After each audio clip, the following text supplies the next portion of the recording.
assassinatos, estupros, crimes, traições e massacres. Não são a trama de uma série policial. São relatos do livro mais vendido e venerado. O livro mais vendido da história da humanidade. A Bíblia. Um livro no qual se narra a bondade do Criador, mas cheio de histórias de onde emergem a sangrenta ira de Deus. Em nome de Deus, pode-se realizar atos violentos contra a humanidade. Histórias de morte e vingança traduzidas em mais de 2.500 idiomas. Aqueles que se rebelam perante Deus, aqueles que se negam a servi-lo, não podem permanecer em sua presença. Nós mesmos nos condenamos ao inferno. Esses relatos são apenas passagens de amor e paz? Jesus fala de um Deus amoroso, incondicional. Ou há também crime, morte e destruição? Não é um Deus muito humano aquele da Bíblia. É um Deus que funciona muito mais do lado do terrorismo. O que há por trás do castigo aos pecadores? Esse é o maior sofrimento nos infernos, a privação de Deus. Como são justificados os crimes na Bíblia? Na Bíblia aparece como uma ira legítima. Por trás de cada um há uma história. Mas é história oficial? Ou há segredos ainda não revelados? A ira de Deus. Outro enigma da Bíblia.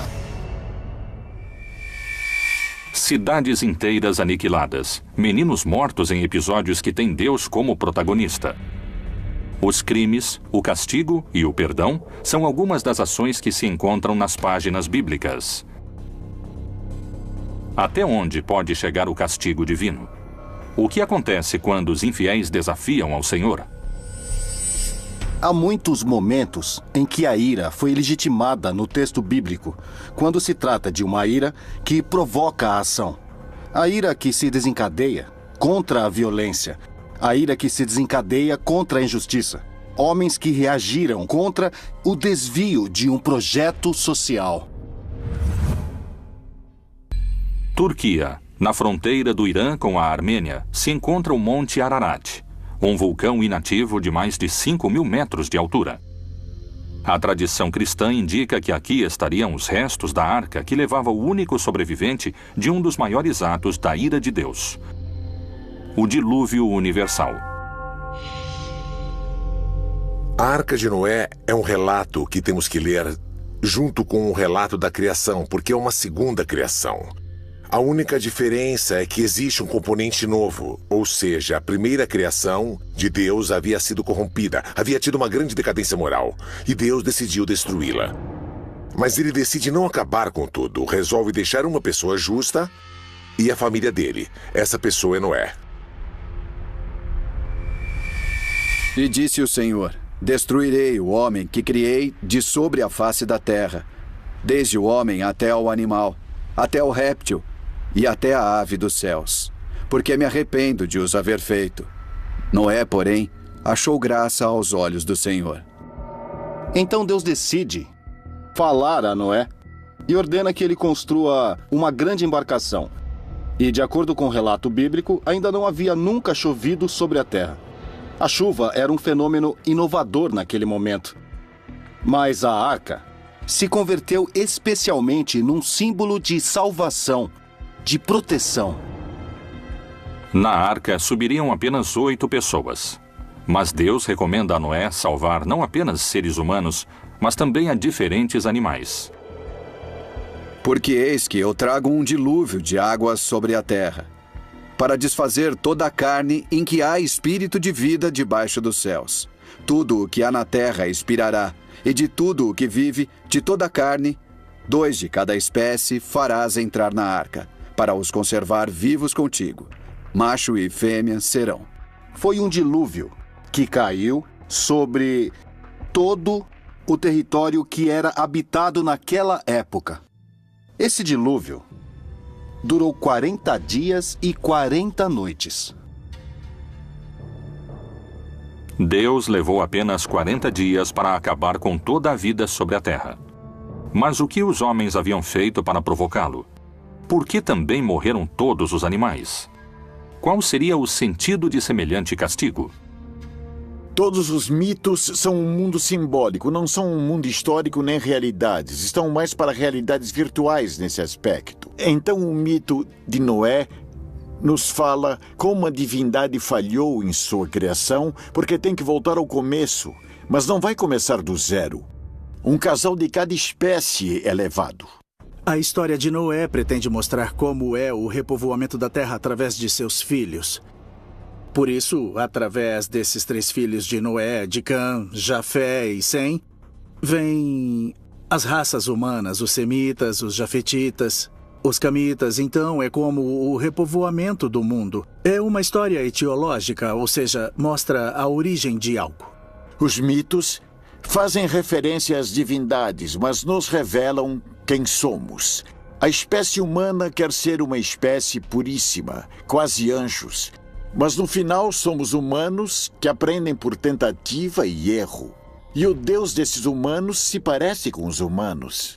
Assim, Deus destruiu toda a sua criação e deixa que a família de Noé viva. O único justo. A missão deve povoar a terra. Mas o que despertou a sua ira? Qual foi o motivo de tal destruição? Na época do dilúvio, menciona-se também que houve uma corrupção e uma degeneração absoluta. Isso Deus não pode suportar. Depois do dilúvio universal, a humanidade começou a reconstruir a si mesma. E é assim que se fundou Babel, uma cidade onde Deus voltaria a desencadear sua fúria. Até onde pode chegar a ira de Deus? Poderíamos entender a Torre de Babel como a Torre da Babilônia. E é uma torre que é feita com a intenção de chegar até o céu daqui da terra. É o homem tentando alcançar a Deus. No mundo mesopotâmico e no mundo do Oriente Próximo, eram feitas grandes construções chamadas zigurates. Os zigurates eram montanhas escalonadas que costumavam ter até 7 pisos, eram muito altas. Eram a representação de uma montanha. E lá em cima, no céu, fica a sede de Deus, que é onde Deus habita, e na terra está o homem. Portanto, dessa forma, a montanha permite que o homem se aproxime de Deus. Mas isso, para os israelitas, significa idolatria. A Torre de Babel realmente existiu? E se foi assim, por que sua construção havia irado a Deus? Essas não são as únicas histórias que muitos estudiosos vinculam à ira de Deus.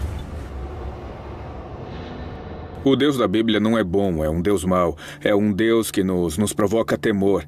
A ele temos que obedecer e render culto, porque tem todo o poder, porque pode nos prejudicar. Deus se incomoda com o desafio que o homem pretende lhe oferecer. A intenção do homem não é crescer. A intenção do homem não é evoluir, não é desenvolver-se. A intenção do homem é alcançar a Deus, o que se constitui um desafio. E esse desafio é o que vai ser castigado. A Torre de Babel representa o orgulho do homem, a vaidade ao tentar alcançar o céu por sua conta, que foi o mesmo pecado do Jardim do Éden. Sempre que tentamos ser Deus, Deus dá um fim a essa situação. Por isso, ele destrói a torre, separa o povo e cria idiomas diferentes, razão pela qual não podem se comunicar entre si como antes. E o Senhor disse: Eis que o povo é um, e todos têm uma mesma língua. E isto é o que começam a fazer. E agora não haverá restrição para tudo o que eles intentarem fazer. Desçamos e confundamos ali a sua língua, para que não entenda um a língua do outro. Deus é cruel e invejoso. Quando uma pessoa está chegando à perfeição, Deus se enche de inveja e cria impedimentos, cria travas. Alguns especialistas afirmam que a ira de Deus encontra seu ponto mais alto no inferno.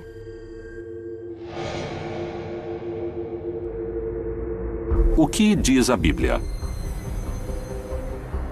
Jesus fala de um pai amoroso. Deus como um pai que ama sem medida, sem limites, sem condições, que não se prende às ofensas. Não vos vingueis a vós mesmos, amados, mas dai lugar à ira, porque está escrito: Minha é a vingança, eu recompensarei, diz o Senhor. A vingança. Deus pede que seja deixada a ele a vingança como um ato unilateral para ajuste de contas. Não é concebida na perspectiva divina. Para muitas religiões, a morte é a passagem para a vida eterna. Mas dentro da tradição cristã, a vida eterna é o resultado do comportamento que um ser humano teve ao longo de sua vida. A teologia cristã construiu um mapa do castigo divino. Por que Deus criou um lugar para que os pecadores ardam se seu amor é infinito? O inferno é um lugar de sofrimento que Deus fez para o diabo e seus anjos. Os que se negam a servi-lo não podem permanecer em sua presença. Nós mesmos nos condenamos ao inferno. Depois da morte, temos 3 grandes realidades: o céu, para o justo, para o que merece estar cara a cara com Deus; o inferno, para aqueles que definitivamente se condenam; e um estado intermediário onde intensificamos o amor. É o purgatório. O purgatório seria este cárcere que Jesus descreveu e no qual pagamos o que estamos devendo.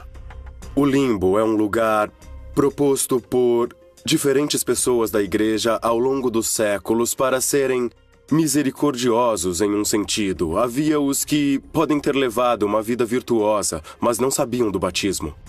Especialmente as crianças, que morriam antes do batismo. Assim, o limbo representa uma espécie de paraíso natural, um paraíso celestial.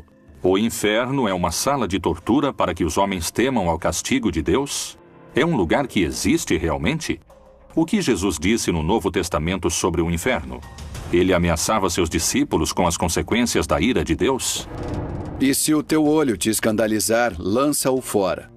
Melhor é para ti entrares no reino de Deus com um só olho, do que, tendo 2 olhos, seres lançado no fogo do inferno, onde seu bicho não morre e o fogo nunca se apaga. Descrever o inferno.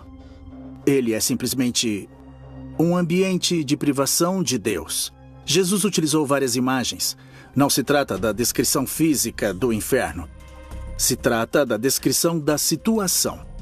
É um lugar onde se vive tormentos como se tivessem chamas, como se tivesse vermes. Um lugar de obscuridade. Mas realmente existem o inferno, o purgatório e o céu? Podemos encontrar entre as páginas da Bíblia a descrição desses lugares? Na Bíblia não há o inferno nem o purgatório. Tratam de retomar alguns textos onde Jesus disse que ali haverá choro e ranger de dentes. Ele está falando do purgatório. Outros dizem, não, está falando do inferno. Mas isso não existe na Bíblia. O limbo não é bíblico, o purgatório, nem o inferno eterno e nem o céu. O céu é como estar perto de Deus, sim. O inferno como distância de Deus, sim. Chamas, diabinhos, um Satanás que manda nos demônios. Isso foi um invento medieval. É claro que se presta a manipulações para interesses políticos, para interesses religiosos. A ira de Deus pode condenar as almas dos pecadores a uma agonia eterna? De que maneira poderíamos evitar sofrer os tormentos das trevas? Existe uma instância de perdão na religião católica que conseguiria impedir a descida aos infernos? A confissão é um invento da igreja basicamente para obter informações e controle social. Na antiguidade não existia o sacramento da confissão individual. Isso foi inventado por um inquisidor, o imperador Justiniano. Na época de Justiniano, no século VI, foi inventada a confissão privada para os católicos. Qualquer um com sua racionalidade pode questionar com toda certeza por que alguém tem que confiar a uma pessoa seus maiores segredos e como essa pessoa tem, por que ela tem a capacidade de perdoar. Como, de onde ela tira a capacidade de perdoar? O bem e o mal. A religião ensina, com seus relatos, normas de moral e comportamento. Mas há feitos na Bíblia que surpreendem por sua aparente crueldade. Por que esses relatos se mantêm em segredo? Até onde chega a ira de Deus?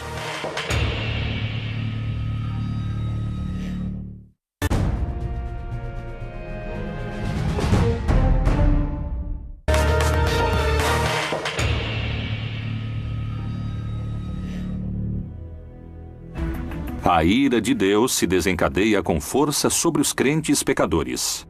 O que acontece com os ímpios? Será que Jeová é mais cruel com aqueles que creem em outro Deus ou renegam o seu poder? O pecado é, segundo os estudiosos, uma transgressão voluntária dos preceitos religiosos.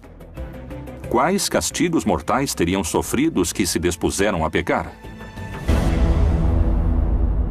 O pecado é o que não é permitido dentro do decálogo do que é a religião. Os pecados capitais não vêm da Bíblia. Sem dúvida que a ira é um dos pecados. Na igreja o chamamos de pecados capitais. Ele é um pecado que pode engendrar outros. E Deus nos pede para nos desfazermos de todo tipo de pecado, inclusive da ira. Os mais importantes são os que nascem no corpo e precisam do corpo para pecar. Deixa a ira e abandona o furor. Não te indignes de forma alguma para fazer o mal, porque os malfeitores serão desarraigados. A ira é quando você não controla a irritação. É o grau máximo de raiva, de irritação, que pode levá-lo a fazer coisas irracionais, sem controle, das quais pode se arrepender depois. A mensagem da Bíblia é que os homens devem desfazer-se da ira. Mas, para alguns especialistas em religião, isso não se atribui ao exemplo do livro sagrado. Existem passagens bíblicas nas quais a ira de Deus causa catástrofes para a humanidade. Para muitos investigadores, a Bíblia ensina a amar, para outros, a temer. As pessoas creem que há uma legitimidade em se sentir irritado quando há discriminação, quando há injustiça social, quando ninguém ajuda os pobres, quando há todo um sistema social que gera mais pobres. Então, na Bíblia aparece como uma ira legítima, lícita. Que conduta leva o homem ao caminho do inferno? Uma das histórias mais conhecidas da Bíblia, a de Lázaro, parece se aproximar de uma resposta. Em João 3,36, Jesus disse: Aquele que crê no Filho tem a vida eterna, mas aquele que não crê no Filho não verá vida. Mas a ira de Deus sobre ele permanece. Havia um homem rico que permanentemente estava em banquetes, que vivia em opulência. E aos pés de sua mesa havia um pobre, que era chamado Lázaro. Lázaro desejava que ao menos as migalhas da mesa do Senhor caíssem para ele poder se alimentar, mas nem as migalhas caíam. E enquanto isso, os cachorrinhos lambiam as chagas que tinha em seu corpo. Os dois morrem. E assim Lázaro vai para o céu, e é uma representação muito bonita, porque é dito que ele vai ao seio de Abraão. Enquanto que o rico vai para o inferno. Vê a Lázaro. O rico está queimando em fogo e pede que, por favor, permitam a Lázaro vir, pelo menos, dar-lhe um pouco, dar-lhe de beber. E diz a Abraão: permita a Lázaro que fale com meus irmãos para que não façam o mesmo. Abraão lhe diz que não, que eles têm a Moisés e têm os profetas. Se eles não os escutam, então não vão escutar a ninguém. Disse, porém, Abraão: Filho, lembra-te de que recebeste os teus bens em tua vida, e Lázaro somente males. E agora este é consolado e tu atormentado. As Escrituras demonstram a ira de Deus e, segundo a teologia, essa ira não é considerada um pecado. Mas por que alguns dizem que o Deus do Antigo Testamento é um Deus de ira, enquanto que o Deus do Novo Testamento é um Deus de amor? Na Bíblia, existem histórias de crimes, histórias terríveis de assassinatos e de massacres. Essas histórias mais truculentas e violentas encontramos no Antigo Testamento. Jesus fala de um Deus amoroso, incondicional. Essa imagem se contrapõe à apocalíptica, isso é claro, a todas as mensagens de ira, de cólera e da vingança de Deus. O Deus bíblico não é apenas um Deus de amor. Deus entende que às vezes tem que agir com severidade. Nesse sentido, a Bíblia exibe um Deus que não é todo bondade de modo algum. Pelo menos ela não mostra isso no Antigo Testamento, onde ele pede sacrifícios de filhos, onde há submissão permanentemente, onde tem que ajoelhar-se para falar com ele. O que é isso? O que significa isso? Por que, se ele é todo bondade? Mas, se Deus é um só, por que entre as páginas da Bíblia existem tantas diferenças entre o Deus irado do Antigo Testamento e o Deus benévolo do Novo Testamento? O cristianismo posterior, quando quis argumentar por que era bom sofrer, extraiu do Antigo Testamento todos os textos nos quais era bom sofrer. Esses foram chamados de servos sofredores de Yahvé, para equiparar o sofrimento de Jesus àquele do Antigo Testamento. Há uma transição entre somos os bons, agora somos os maus que precisam de penitência. No Antigo Testamento, há a necessidade de se estabelecer um Estado, uma comunidade, os obriga a terem regras muito claras.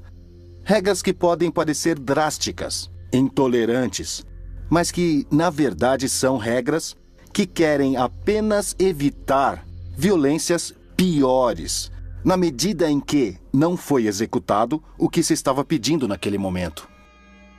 Em nome de Deus, foram cometidos os maiores crimes, que foram perdoados por esse mesmo Deus, que justificou seus crimes, mas não os criminosos. Porque quem os cometeu tem que pagar, e ele aplicará a lei do talião, que é olho por olho, dente por dente. Se alguém matou, aquele que matou tem que morrer. Quebradura por quebradura, olho por olho, dente por dente. Como ele tiver desfigurado a algum homem, assim se lhe fará.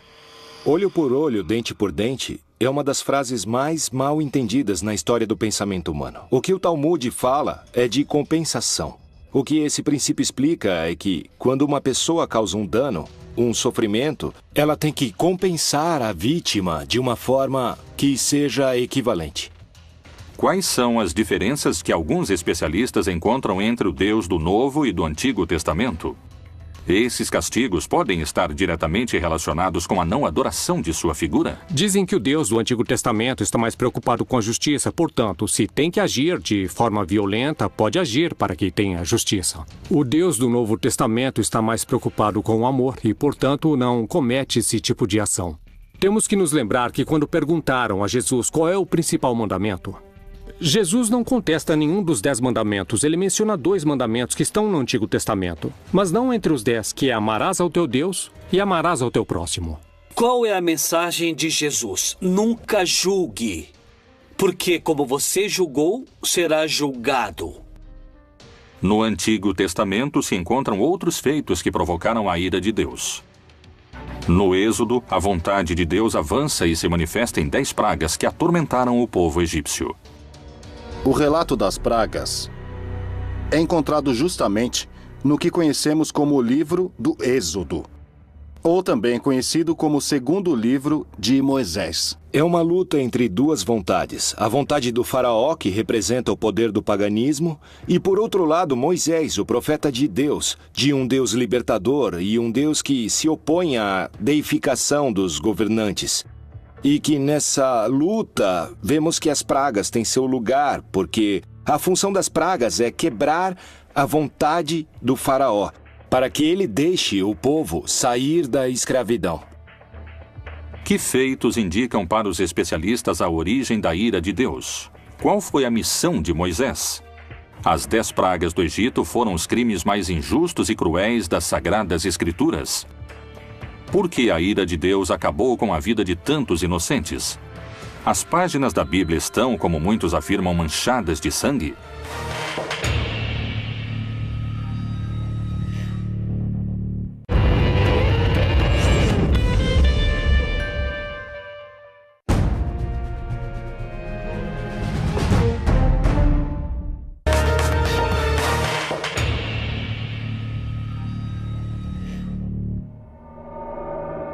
As 10 pragas do Egito são alguns dos relatos mais surpreendentes dos textos da Bíblia.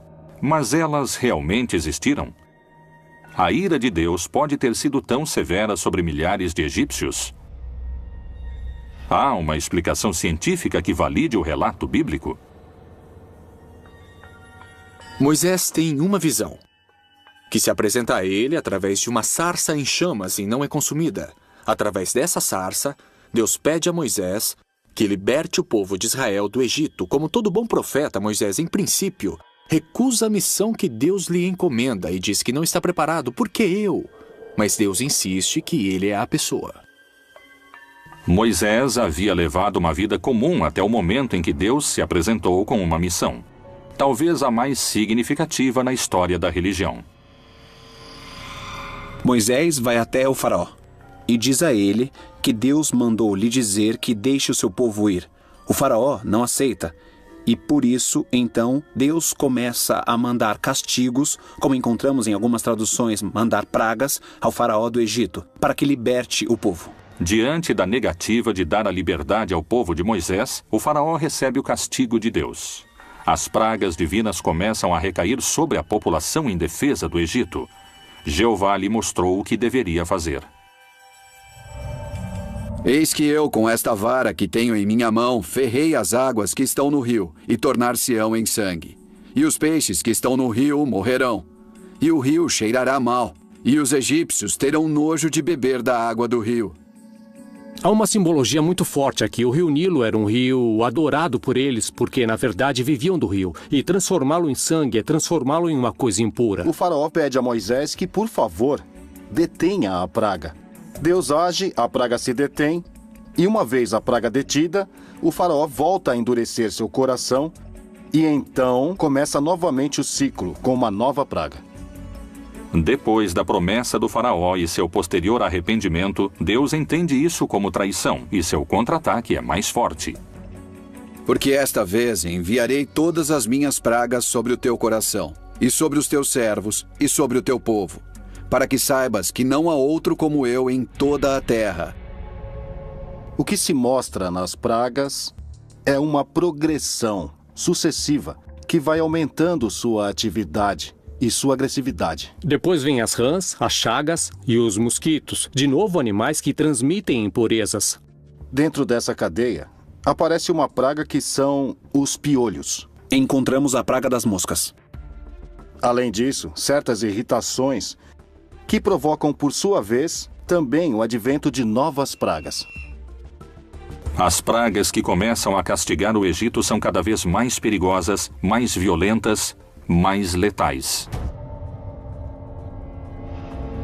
E diante de cada praga, progressivamente, eles iam enfrentando o poder de Deus e o poder do faraó, que se considerava filho dos deuses. Tá legal, talvez sejam relatos folclóricos, mas a simbologia é forte. O que há por trás disso é uma profunda mensagem de quem tem o poder. E em qualquer etapa da história humana, os poderosos têm o poder.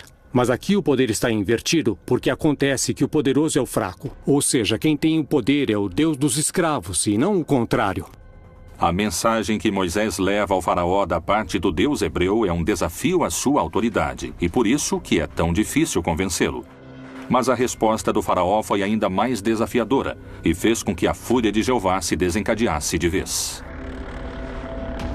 Não é um Deus muito humano aquele da Bíblia, é um Deus que funciona muito mais pelo lado do terrorismo. Temos que obedecê-lo porque causa medo, não porque é uma pessoa, porque é um ser que é todo bondade. O Deus da Bíblia não é bom.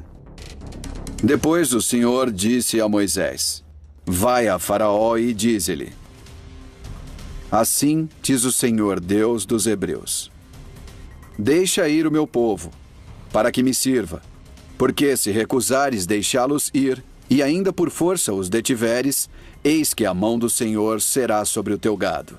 E o Senhor fez isso no dia seguinte, e todo o gado dos egípcios morreu. Esse constitui um dos momentos críticos para o faraó e para o povo egípcio. Eles perderam suas fontes de alimentos. Isso nos mostra simplesmente como a mão de Deus foi ficando cada vez mais agressiva ao buscar a vontade do faraó. Vontade que no final não é realizada. O que temos que entender é que, do ponto de vista literário, do ponto de vista da fé, o que vemos é um Deus da libertação, que queria que os escravos servissem livremente e não fossem dominados, versus o todo-poderoso rei do Egito, que se nega a isso. Como a Igreja Católica interpreta esses acontecimentos? Esses relatos foram parte da história da humanidade Ou são simplesmente fábulas que explicam outra realidade? No texto bíblico temos momentos difíceis, que as pessoas querem ver como ira, como um contragosto de Deus. O que o texto bíblico quer mostrar é que, quando o homem faz escolhas ruins, os momentos são difíceis. Os momentos chegam à violência, chegam à morte e à destruição. Deus sempre mostra um rosto de pai misericordioso, amoroso, sem que isso o impeça de mostrar seu caráter de pai que deve corrigir, de pai que deve chamar ao bom viver. A Bíblia faz parte da palavra de Deus, mas não é toda a palavra de Deus. O problema é que a interpretação é literal. Acreditam ser um livro de biologia, de sexologia, de embriologia. Não. A Bíblia é um livro de mitologias. Mas essa não é a única versão sobre o que aconteceu. Muitos geólogos trabalham nas análises dos fenômenos ocorridos desde o estudo dos processos físicos da Terra. A aparição de todas essas pragas, como as moscas, mosquitos, piolhos, rãs, etc., possivelmente esteja vinculada ao fato de ter havido um aumento da umidade do ambiente e todas essas pragas foram muito favorecidas. O tema da morte do gado... Muitas vezes, quando há muita umidade, o gado transita por pântanos, que são zonas inundadas, ou charcos. Então, os animais sempre estão com as patas submersas em água. Ele se infecta e tem enfermidades e morrem rapidamente. Essas pragas e maldições podem ser rebatidas com um enfoque científico e geológico? Como se explica, a partir dessa perspectiva, a praga do rio Nilo repleto de sangue? Muito possivelmente esteja vinculada a uma explosão da vida dentro do próprio rio, que era basicamente de algas vermelhas, que mudavam a coloração da água. A questão é a interpretação que as pessoas fizeram naquela época. As pragas aniquilaram milhares de egípcios. O Egito sofreu com o lado mais sombrio de um Deus sem misericórdia.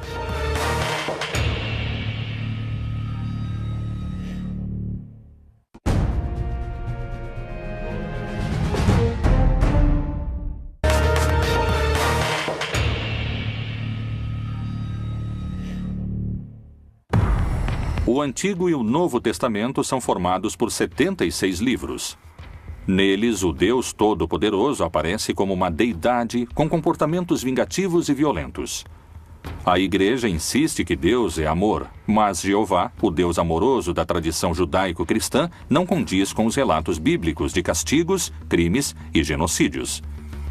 Que opinião os religiosos têm sobre essas crônicas? Eles justificam a ira de Deus? Em nome de Deus, pode-se realizar atos violentos contra a humanidade.